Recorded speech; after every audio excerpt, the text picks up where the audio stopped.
ISISന്റെ ഫ്ലാഗും അതോടൊപ്പം തന്നെ അവരുടെ ആയുധങ്ങളുമാണ് ഈ ട്രക്കിൽ നിന്ന് കണ്ടെത്തിയിട്ടുള്ളത്. FBI ഇപ്പോൾ കേസ് ഏറ്റെടുത്തിട്ടുണ്ട്. ഷംഷുദ്ദീൻ ജബ്ബാർ അദ്ദേഹമാണ് ഈ വാഹനം ഓടിക്കുകയും ഒരുപാട് ആളുകൾക്ക് നേരെ നിറയൊഴിക്കുകയും ചെയ്തത്. അമേരിക്കയിലെ ന്യൂ ഒർലിയൻസ് അവിടുത്തെ ബോർബൺ സ്ട്രീറ്റിലാണ് ദാരുണമായിട്ടുള്ള ഈ സംഭവം ഉണ്ടായിരിക്കുന്നത്. നമ്മുടെ മാധ്യമങ്ങളൊന്നും വലിയ രീതിയിൽ ചർച്ച ചെയ്തിട്ടില്ല.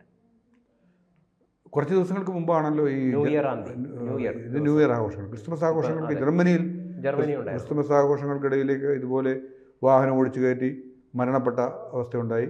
നമ്മൾ ആശങ്കാജനകവും അപകടകരവുമായ ഒരു സ്ഥിതിയിലേക്ക് ഭീകരപ്രവർത്തനങ്ങൾ അതിവേഗം മാറിക്കൊണ്ടിരിക്കുന്നതിൻ്റെ ഒരു ഉദാഹരണമായിട്ടും ഈ രണ്ട് കാര്യങ്ങളെയും കാണാം. ഇത് മാത്രമല്ല മറ്റ് പലയിടത്തും ഇങ്ങനെ ഉണ്ടല്ലോ. അപ്പോൾ ഇത് അതിതീവ്രവാദത്തിൻ്റെ ഒരു തികച്ചും വ്യക്തമായ നിദർശനമായിട്ട് നമുക്ക് കാണാൻ കഴിയും. പാശ്ചാത്യ രാജ്യങ്ങളിലൊക്കെ കടന്നു കയറാനുള്ള ഈ IS അവരുടെ ഭീകരരുടെയൊക്കെ ഒരു പദ്ധതിയുടെ ഭാഗമായിട്ട് പല രാജ്യങ്ങളിലും പല പാശ്ചാത്യ രാജ്യങ്ങളിലും ഇങ്ങനെ സംഭവങ്ങൾ ഉണ്ടായിക്കൊണ്ടിരിക്കുന്നു. ഇതുകൂടാതെയാണ് നമ്മൾ ഇതിനോട് ചേർത്ത് വെച്ച് വായിക്കേണ്ട കാര്യങ്ങളാണല്ലോ. തുർക്കിയിലെ ഹഫിയ സോഫിയ പള്ളി പിടിച്ചെടുത്ത് അതൊരു ഇസ്ലാം പള്ളിയാക്കിയും വർഷങ്ങളായിട്ട് ക്രൈസ്തവ ദേവാലയമായിരുന്ന ഒരു പള്ളി ഇങ്ങനെ മാറ്റിയെടുത്തു എന്നുള്ളത്. അപ്പം ഇതിപ്പോൾ നടന്നിരിക്കുന്നത് ന്യൂ ഓർലിയൻസിലെ ബോർബൺ സ്ട്രീറ്റിലാണ്. ഇതിലിപ്പോൾ മേയർ പ്രതികരണമായിട്ട് വന്നിട്ടുണ്ട്. ഇതൊരു ടെററിസ്റ്റ് അറ്റാക്ക് ആണെന്നാണ് അവിടുത്തെ മേയർ പ്രതികരിച്ചിരിക്കുന്നത്. FBI കേസ് ഏറ്റെടുത്തിട്ടുണ്ട്. ഇയാൾക്ക് ഈ ഷംഷുദ്ദീൻ ജബ്ബാർ അയാൾക്ക് ഏതെങ്കിലും ടെറർ ഗ്രൂപ്പുമായിട്ട് എന്തെങ്കിലും ബന്ധമുണ്ടോ എന്ന് ഇപ്പോൾ പരിശോധിച്ചുകൊണ്ടിരിക്കുകയാണ്. FBI അന്വേഷിച്ചുകൊണ്ടേയിരിക്കുകയാണ്. അല്ല, നമുക്കത് ഇത് എന്തെങ്കിലും ഒരു ചെറിയ ഇത്ര വലിയൊരു കാര്യമെന്ന് പറയുന്നത് എന്തെങ്കിലും ഒരു ഒറ്റപ്പെട്ട സംഭവമായിട്ട് നമ്മളിവിടെ പൊതുവെ പറയുന്ന സംഭവം 10,000 ഇരുന്ന ഒരു മാർക്കറ്റാണ് ഈ ബോർബൺ. മനസ്സിലായി. അവിടെയാണ് ഇദ്ദേഹം ഈ ബാരിക്കേഡിനെയൊക്കെ മറികടന്ന് ട്രക്ക് കയറ്റുകയും പിന്നീട് ആ വാഹനത്തിൽ നിന്ന് ഇറങ്ങി ഇത്രയും ആളുകൾക്ക് നേരെ വെടിയുതിർക്കുകയാണ് ചെയ്തത്. അല്ല, അത് തന്നെയാണല്ലോ നമ്മൾ പറഞ്ഞത്. എന്തൊരു അതിഭീകരമായ അത്യന്തം ഭീകരമായ നമ്മളെ നടക്കുന്ന ഒരു സംഭവമാണ് നടന്നിരിക്കുന്നത്. ഇവിടെ ഇപ്പം ഈ ജർമ്മനിയിൽ സംഭവിച്ച ആളൊരു സൗദി പൗരനായിരുന്നു. ജർമ്മനിയിൽ സംഭവിച്ച ഒരു സൗദി പൗരനായിരുന്നു.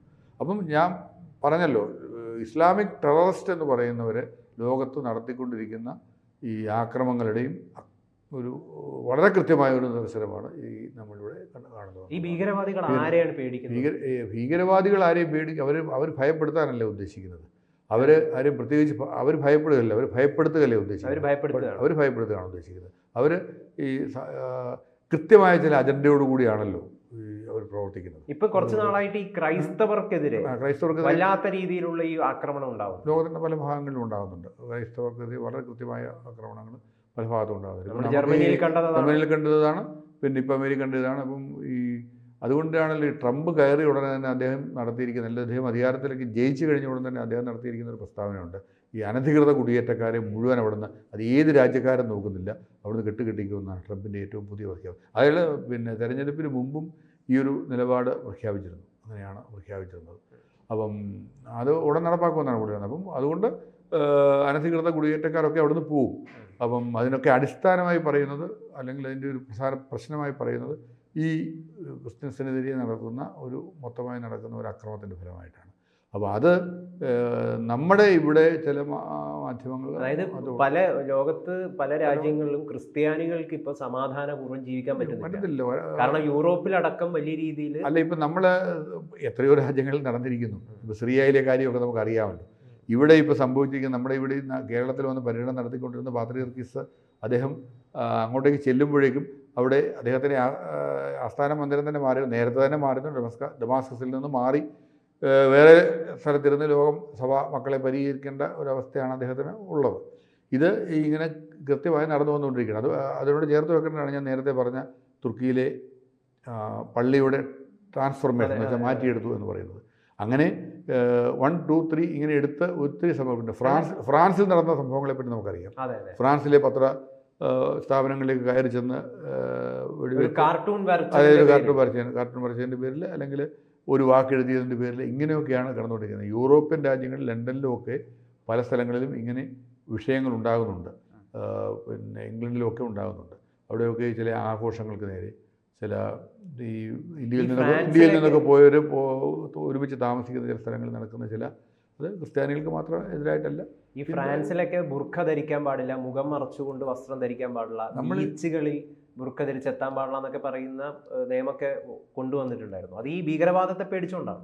അല്ല, ഞാൻ പറഞ്ഞത് ഇപ്പം അഫ്ഗാനിസ്ഥാനിൽ നമ്മൾ കണ്ടതല്ലേ, താലിബാൻ അവർ കൊടുത്തിരിക്കുന്ന നിർദ്ദേശം നമ്മൾ കണ്ടതല്ലേ, അപരിഷ്കൃതമായ വീടുകളിലെ ജനാലകൾ അടച്ചു പൂട്ടാനാണ് നിർദ്ദേശിച്ചിരിക്കുന്നത്. ഈ പുതിയതായി വെക്കുന്ന വീടുകൾക്ക് അത് പറ്റത്തില്ല. വെളിയിലുള്ള ആരും തൊട്ടടുത്തുള്ള ആളുകൾ പോലും സ്ത്രീകളെ കാണും. സത്യത്തിൽ ഈ അഫ്ഗാനിസ്ഥാനിലൊക്കെ ഈ സ്ത്രീകളുടെയൊക്കെ ഒരു ദുരന്തം കാണുമ്പോഴേ നമ്മളിവിടെ നമുക്ക് ശ്വാസം മുട്ടുന്ന പോലെ തോന്നുന്നു, നമ്മുടെ ഇരുന്ന് ശ്വാസം മുട്ടുന്ന പോലെ തോന്നുന്നു. കാരണം ഇതിനിടയിൽ എങ്ങനെയാണ് മനുഷ്യൻ ഇങ്ങനെ ഈ ഇത്തരം സ്ത്രീകൾ ജോലി ഇതിൻ്റെ പരിണത ഫലം എന്താണെന്നറിയോ? പരിണത ഫലം എന്താണെന്ന് വെച്ച് കഴിഞ്ഞാൽ നമ്മൾ ഈ തീവ്രവാദത്തിൻ്റെ ഈ ബഹിസ്ഫുരണങ്ങൾ ഓരോ രാജ്യങ്ങളിലേക്കും പ്രവേശിക്കുകയാണ്. നമ്മുടെ രാജ്യത്ത് തന്നെ നമുക്കിപ്പം നല്ല നിരവധി മുസ്ലിം സുഹൃത്തുക്കളൊക്കെ ഉണ്ട്. അതിലിപ്പോൾ ഈ ഒരാൾ വിവാഹാലോചനയൊക്കെ നടത്തുന്ന പെൺകുട്ടിക്ക് വിവാഹാലോചനയൊക്കെ നടത്തുന്നവൻ്റെ വളരെ അടുത്തൊരു സുഹൃത്ത് എന്നോട് പറഞ്ഞു, നമ്മൾ ഒരു യാഥാസ്ഥിതിക കുടുംബത്തിൽപ്പെട്ട ആളാണ്, നമുക്ക് പ്രശ്നമൊന്നുമില്ല, ഒരു മിനിമം ചില വരും. പക്ഷേ വിവാഹം ആലോചിക്കുമ്പോൾ അവരുടെ ഭാഗത്തു നിന്ന്, ഇപ്പോൾ പയ്യന്മാരുടെ ഭാഗത്തു നിന്നൊക്കെ വരുന്ന നിർദ്ദേശങ്ങളെന്ന് പറയുന്നത് അത് അതികഠിനമാണ്. ഇങ്ങനെ ബുർഖ ധരിക്കാനൊന്നും പറ്റത്തില്ല. കുട്ടികൾ എഡ്യൂക്കേറ്റഡ് ആയിട്ടുള്ള PG ഒക്കെയുള്ള മക്കളാണ്. പെൺകുട്ടികൾക്ക് താല്പര്യമില്ല അവർ. പക്ഷേ വിവാഹാലോചന വരുമ്പോൾ വളരെ ബുദ്ധിമുട്ടുന്നു എന്ന് പറഞ്ഞാൽ അവർ വളരെ കർശനമായ നിബന്ധനകൾ വെക്കുകയാണ് വിവാഹം ആലോചിച്ച് വരുന്ന ആളുകൾ. അതിനകത്ത് ഈ ശരീരം മുഴുവൻ മൂടി പുറത്തിറങ്ങണമെന്നൊക്കെ പറഞ്ഞാൽ എഡ്യൂക്കേറ്റഡായ കുട്ടികൾക്ക് അത് ബുദ്ധിമുട്ടാവുന്നത്. ഞാൻ പറഞ്ഞു വന്നത്, അപ്പോൾ ഈ താലിബാനിസം എന്ന് പറയുന്നത് ഇങ്ങോട്ടേക്ക് അതിക്രമിച്ച് ഇങ്ങനെ പതുക്കെ കയറിക്കൊണ്ടിരിക്കുകയാണ്. ഇത് എന്നോട് പറഞ്ഞു എൻ്റെ ഒരു മുസ്ലിം സുഹൃത്ത് തന്നെ പറഞ്ഞതാണ്. അദ്ദേഹത്തിൻ്റെ മകൾക്ക് വിവാഹം ആലോചിക്കുന്ന അവസരത്തിൽ ഉണ്ടായ ബുദ്ധിമുട്ടുകളെ പറ്റി അദ്ദേഹം ഇങ്ങനെ കാഷ്വലായി സംസാരിച്ച കൂട്ടത്തിൽ എന്നോട് പറഞ്ഞതാണ്. അപ്പോൾ പാകിസ്ഥാനെ ആക്രമിച്ചു താലിബാനികൾ, പാകിസ്ഥാനെ ആക്രമിച്ചു. അപ്പോൾ ഇവരെന്ന് പറയുന്നത്, അപ്പോൾ ഇതൊരു ഒരു ചിന്താ പദ്ധതി എന്ന് പറയുന്നത്, എന്നിട്ട് ഇവിടെയൊക്കെ നമ്മൾ ഇതിനെപ്പറ്റിയൊക്കെ വളരെ വേറൊരു വിധത്തിൽ ഇതൊക്കെ വ്യാഖ്യാനിച്ചെടുക്കുക. അതല്ല നമ്മുടെ സമൂഹത്തിൽ നമ്മൾ കണ്ടുകൊണ്ടിരിക്കുന്നത്. വേണ്ട ഇത്തരം വാർത്തകൾക്ക് വ്യക്തമായ ഒരു പ്രതികരണങ്ങൾ പോലും ഉണ്ടാകുന്നില്ല. എന്നിട്ട് നമ്മൾ അതിനപ്പുറമുള്ള ചില കാര്യങ്ങളെ പറ്റിയൊക്കെ സംസാരിച്ചുകൊണ്ടിരിക്കുകയാണ്.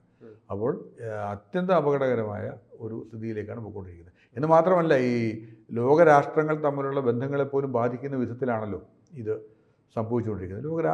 അന്താരാഷ്ട്ര ബന്ധങ്ങളെപ്പോലും ചെയ്തുകൊണ്ടിരിക്കുന്നു. ഇവർ ഈ ന്യൂ ഇയറിന്, ക്രിസ്മസിന് ഇതിനെയൊക്കെ എന്തിനാണ് ഈ ടാർഗറ്റ്? ആഘോഷം നടക്കുന്നിടത്തേക്കാണല്ലോ നേരത്തെയും അക്രമം ഉണ്ടായത്, ഓർക്കുന്നില്ല?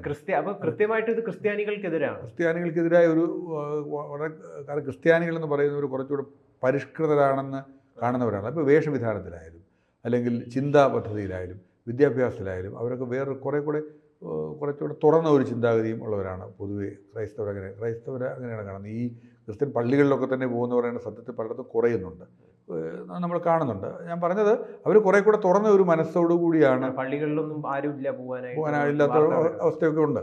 ഞാൻ പറഞ്ഞത് പിന്നെ അതിനകത്തെ ശരി തെറ്റല്ല നമ്മൾ ഉദ്ദേശിക്കുന്നത്. പക്ഷേ ഇത് അങ്ങനെയല്ല. ഇത് കൃത്യമായും പിടിമുറുക്കുകയാണ്. എന്താണ്, വളരെ കൃത്യമായ ഒരു അജണ്ടയോടുകൂടി പിടിമുറുക്കിക്കൊണ്ടിരിക്കുകയാണ്. അതൊരു വസ്തുതയാണ്. നമ്മളിപ്പോൾ എത്ര മൂടി വെച്ചാലും, എത്ര മറച്ചു വെച്ചാലും, എത്ര സോഫിസ്റ്റിക്കേറ്റഡായിട്ട് നമ്മളിങ്ങനെ വർത്തമാനം പറഞ്ഞാലും അങ്ങനെയല്ല. ഇതൊരു വ്യക്തമായ അജണ്ടയോടുകൂടി ലോകമാകെ നടക്കുന്ന ഒരു വ്യക്തമായ. ഇപ്പോൾ ഒരു വീഡിയോ കഴിഞ്ഞ 2-3 ദിവസങ്ങൾക്ക് മുമ്പ് വൈറലായിരുന്നു. അതായത് ഒരു ക്രിസ്മസ് ആഘോഷിക്കുന്ന ഒരു മാർക്കറ്റിൽ, ക്രിസ്ത്യാനികൾ തിങ്ങിക്കൂടിയ ഒരു മാർക്കറ്റിൽ ഈ തക്ബീർ വിളിയുമായിട്ട് ഒരു സംഘം ആളുകൾ ജാഥ പോലെ വിളിച്ചു പോവുകയാണ്. അപ്പോൾ പ്രകോപനത്തിലൂടെ പിന്നെ അക്രമങ്ങൾ ഉണ്ടാക്കുക. ഇത് ഞാൻ പറഞ്ഞത് ഈ അന്താരാഷ്ട്ര ബന്ധങ്ങളെ ബാധിക്കുന്നു എന്ന് പറഞ്ഞു കഴിഞ്ഞാൽ, ഇപ്പം നമ്മൾ ഈ ഓരോ സ്ഥലങ്ങളിലും വിദ്യാഭ്യാസത്തിനുമൊക്കെ ആയിട്ട് കൊടുക്കുന്ന വിസ, ഇതിലൊക്കെ നിയന്ത്രണങ്ങൾ ഏർപ്പെടുത്താൻ പല രാജ്യങ്ങളും നിർബന്ധിതമാകുകയാണ്.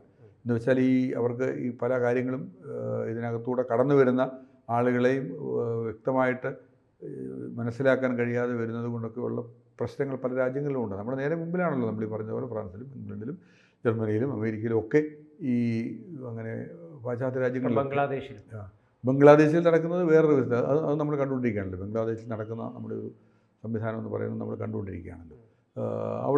അവിടെയും എവിടെയൊക്കെ ഈ തീവ്രവാദം ഭരണത്തിലെത്തുന്നുണ്ട്, അവിടെയൊക്കെ ബുദ്ധിമുട്ടുകളാണ് അനുഭവപ്പെടുന്നത്. പാകിസ്ഥാൻ പോലും നമ്മൾ കണ്ടുകൊണ്ടിരിക്കില്ല. പാകിസ്ഥാനിൽ സുന്നി ഷിയ തർക്കം എന്ന് പറയുന്നത് ഭയങ്കര രൂക്ഷമായിട്ട് വരുന്നു.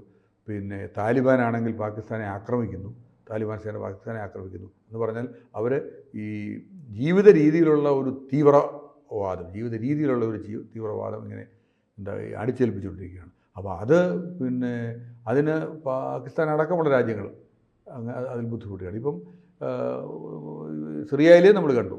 ഇപ്പം നേരത്തെ ഈ അറബ് വസന്തം എന്ന പേരിൽ മുല്ലപ്പൂ വിപ്ലവം എന്നൊക്കെ പറഞ്ഞ് ഉണ്ടായി കഴിഞ്ഞ കാര്യങ്ങൾ നിലനിൽക്കുന്ന ഭരണകൂടത്തിനെതിരെയുള്ള ഒരു കുറേ കാലമായി ഭരിക്കുന്ന ഭരണകൂടങ്ങൾക്കെതിരെയുള്ള ഒരു സമരം എന്ന നിലയിൽ അതിന് പെട്ടെന്നൊരു പിന്തുണ കിട്ടുന്നു.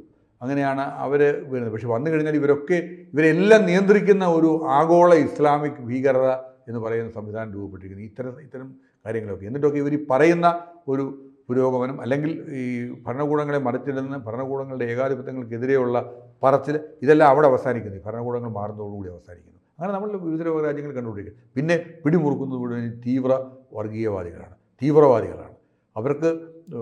അവർ കാണിക്കുന്ന ഓരോ അവരുടെ പ്രവർത്തനങ്ങളും എന്ന് പറയുന്നത് നമ്മളെ അലോസരപ്പെടുത്തുന്നതാണ്. നമ്മുടെ ലോക മനസാക്ഷിയെ ഞെട്ടിക്കുന്നത്. ഇത് നമ്മൾ പറയുമ്പോൾ ചില ആൾക്കാർ വന്നിട്ട് പറയും, നിങ്ങൾ വിഷം ചീറ്റുകയാണോ? ഈ മാർക്കറ്റിൽ പോയിട്ട് വെടിവെക്കുന്നത് വളരെ സൽപ്രവൃത്തിയാണ്, അത് വിഷം ചീറ്റലല്ല. അല്ല, ഞാൻ പറഞ്ഞല്ലോ, ഇവിടെ നമ്മൾ വളരെ ചെറിയ കാര്യങ്ങളെയൊക്കെ വെറുതെ പർവ്വതീകരിച്ച് കാണിക്കുക. ഇപ്പോൾ ക്രിസ്തുമസ് ആഘോഷങ്ങൾ കലക്കി എന്ന് പറഞ്ഞ് കേരളത്തിൽ ഇതുണ്ട്. ആരും ഒന്നും എങ്ങും കലക്കിയിട്ടില്ല. അത് നടന്ന ചെറിയ സംഭവം. അത് സത്യമാണ്, സാറ് പറഞ്ഞ സത്യമാണ്. PHP-ക്കാര് യഥാർത്ഥത്തിൽ ക്രിസ്ത്യാനികളും അല്ലെങ്കിൽ മറ്റ് ആളുകളൊക്കെ മനസ്സിലാക്കേണ്ടത് ആരാണ് ഇവർക്ക് യഥാർത്ഥത്തിൽ എതിരെ എന്നുള്ളത് തിരിച്ചറിയാണ് വേണ്ടത്. ആശയപരമായിട്ട് തകർക്കാൻ വേണ്ടി നടത്തുന്ന ബോധപൂർവമായ ശ്രമങ്ങൾ എവിടെയാണ്? ഒറ്റപ്പെട്ട സംഭവങ്ങളെ പർവ്വതീകരിച്ച് കാണിച്ച് നമ്മൾ അതിനെ ഇത് ചെയ്ത സങ്കുചിതമായ രാഷ്ട്രീയ താല്പര്യങ്ങൾക്ക് വേണ്ടി രൂപപ്പെടുത്തിയെടുക്കുക. ഇതാണ് നമ്മൾ കണ്ടുകൊണ്ടിരിക്കുന്നത്. ഇത്തരം കാഴ്ചകൾ നമ്മളുടെ ജീവിതത്തെ ബുദ്ധിമുട്ടിക്കുന്നു, നമ്മളെ അലോസരപ്പെടുത്തുന്നു. നമുക്ക് ലോകത്തിൻ്റെ ഭാവിയെപ്പറ്റി തന്നെ ആശങ്ക തോന്നിക്കുന്ന വിധത്തിലാണ് ഈ തീവ്രവാദ പ്രവർത്തനങ്ങളുടെ വളർച്ച. എന്തായാലും ഇദ്ദേഹത്തിന് ഏതെങ്കിലും തീവ്രവാദ ഗ്രൂപ്പുമായിട്ട് ബന്ധമുണ്ടോ എന്ന് ഇപ്പം പോലീസ് FBI അന്വേഷണം നടക്കട്ടെ. പക്ഷേ എങ്കിലും ഇദ്ദേഹം ഉപയോഗിച്ച ഈ വാഹനം അത് ഒരു വാഹനമാണ്, ഒരു ട്രക്കാണ്, ഫോർഡ് F-120. ആ ട്രക്കിൽ നിന്നാണ് ഈ ISIS ഫ്ലാഗും അതോടൊപ്പം തന്നെ ഒരുപാട് വെപ്പൺസും ആയുധങ്ങളും കണ്ടെത്തിയിട്ടുള്ളത്. യഥാർത്ഥത്തിൽ നമ്മളിവിടെ പറയുന്നത് നല്ലവരായിട്ടുള്ള ഒരുപാട് മുസ്ലിങ്ങളുണ്ട്. അവർ ശരിക്കും പറഞ്ഞു കഴിഞ്ഞാൽ ഈ തീവ്രവാദത്തെ കൃത്യമായിട്ട് എതിർക്കുന്നുണ്ട്. അല്ല, വളരെ കൃത്യമായിട്ട് എതിർക്കുന്ന ഞാൻ നേരത്തെ പറഞ്ഞില്ലേ, എത്രയോ ആളുകൾ അവരുടെ സാധാരണ ജീവിതത്തെ പോലും ബാധിക്കത്തക്ക വിധത്തിൽ വരുന്നതിൻ്റെ അപകടത്തെപ്പറ്റി ബോധവാന്മാരാണ്. അല്ല, ഇവിടെ പിന്നെ ഇസ്ലാമിക വിശ്വാസികൾ അവർ അതിനെപ്പറ്റി കൃത്യമായി ബോധവാന്മാരാണ്. ഇങ്ങനെ ജീവിക്കാൻ അവർക്ക് കഴിയില്ല. പലയിടത്തും അധികാരം കിട്ടിക്കഴിഞ്ഞാൽ ഇവർ കാണിക്കുന്ന ക്രൂരത എന്ന് പറയുന്നത് അതിക്രൂരതയാണ്. ഇവർ ശരിക്കും പറഞ്ഞു കഴിഞ്ഞാൽ ഈ തീവ്രവാദികൾ യഥാർത്ഥത്തിൽ പ്രശ്നം സൃഷ്ടിക്കുന്നത് നല്ലവരായിട്ടുള്ള മുസ്ലിംസിനാണ്. തീർച്ചയായിട്ടും നമ്മൾ ഈ എന്താ കാണുന്നത്, കാരണം ഈ ഇസ്ലാമോഫോബിയ പ്രചരിപ്പിക്കുന്നതിൽ പ്രധാന പങ്ക് ഈ തീവ്രവാദികൾക്കുണ്ട്. അവർ ശല്യപ്പെടുന്നതും അവർ ബുദ്ധിമുട്ടിക്കുന്നതും ഓരോ രാജ്യത്തിൻ്റെയും ദേശീയധാരയുമായി ബന്ധപ്പെട്ട് പ്രവർത്തിക്കാൻ ആഗ്രഹിക്കുന്നവരെയാണ് ശല്യപ്പെടുത്തിക്കൊണ്ടിരിക്കുന്നത്, ബുദ്ധിമുട്ടിച്ചുകൊണ്ടിരിക്കുന്നത്. ഇത് ഈ തീവ്രവാദത്തിൻ്റെ ഈ എല്ലാ അർത്ഥത്തിലും മോശമായ രൂപമാണ് നമ്മൾ ഇപ്പോൾ കണ്ടുകൊണ്ടിരിക്കുന്നത്. ഇത് ഒരർത്ഥത്തിലും ഇത് മുമ്പോട്ട് പോകാൻ അനുവദിച്ചു കൂടാത്തതാണ്. അതിന് ലോകരാഷ്ട്രങ്ങൾ ഒരുമിച്ച് ചേർന്ന് എന്തെങ്കിലും നടപടികൾ സ്വീകരിക്കുകയൊക്കെ നിവൃത്തിയുള്ളൂ. ട്രംപ് ഇപ്പം ജനുവരി പകുതിയോടുകൂടി തന്നെ അധികാരത്തിലേറും. അപ്പം അതിന് മുന്നോടിയായിട്ടുള്ള ഒരു മെസ്സേജ് ആകാം, തീർച്ചയായിട്ടും ആകാം. ഞാൻ പറഞ്ഞല്ലോ, അതിനിപ്പോൾ എന്തൊക്കെ മാനങ്ങളിലേക്ക് അത് വളരുന്നതെന്ന് നമുക്ക് അറിയത്തില്ല. പക്ഷെ എന്തായാലും അവർ തിരിച്ചറിഞ്ഞു കഴിഞ്ഞിരിക്കുന്നു, ഇതിനെ തിരിച്ചറിഞ്ഞു കഴിഞ്ഞിരിക്കുന്നു എന്ന് വേണം കരുതാൻ. ഇത്ര ആസൂത്രിതമായ ആക്രമണത്തെ നമ്മൾ ഒറ്റപ്പെട്ട ചെറിയ സംഭവങ്ങളെ പർവ്വതീകരിക്കുകയും വലിയ സംഭവങ്ങളെ ബാധിക്കുന്ന സംഭവങ്ങളെ നേരെ ഒരു മൃദുവായ സമീപനം സ്വീകരിക്കുകയൊക്കെ ചെയ്യുന്ന ഇരട്ടത്താപ്പ് അവസാനിപ്പിച്ചേ മതിയാകുമോ? എന്തായാലും മത തീവ്രവാദം ഇല്ലാതാവുക തന്നെയാണ് വേണം. തീർച്ചയായിട്ടും. ഏത് മതത്തിൻ്റെ ആയാലും തീവ്രവാദം അനുവദിക്കാൻ പറ്റും. ഏത് മതത്തിൻ്റെ